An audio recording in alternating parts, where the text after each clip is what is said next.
Akianirira kwamukira marua ma gutiga wira ma munini wa muikariri giti David Murathe, Raphael Tuju uria ni Mwandiki munene wa kiama kia Jubilee akinyiriria ati kiama kiu gitienyenyetio ona thengia ya kugumirwo ni makumbi ma kiuteti. In the last few weeks, or maybe even months, there have been robust political discourse perceived as both positive and negative within and outside Jubilee Party.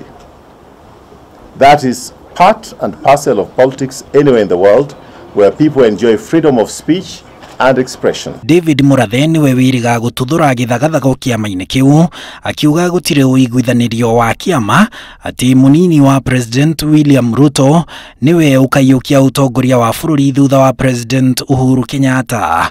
Ona mubunge wa Bahati Kimani Ngujiri arakoretwo agikinyiriria ni kinyagia kiama kiu gitabanie ithurano niguo kweheria atongoria ta Murathe mbere yake kuyeheria.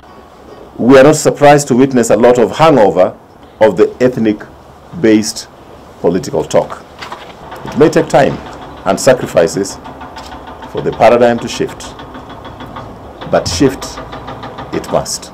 Tuju uria withemire ciuria akiuga itanya ria kiama kiu ni kunyita mbaru utongoria wa president na munini wake aria ni atongoria a kiama kiu. The Big Four form the centerpiece of our agenda for Kenya, and the intention is to deliver on these for the benefit of all Kenyans.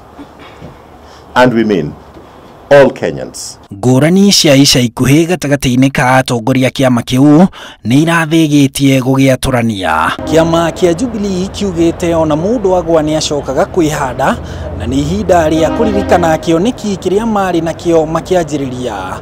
Handu-ini ha Inooro TV, njitagwo Harun Njoroge wa Maina.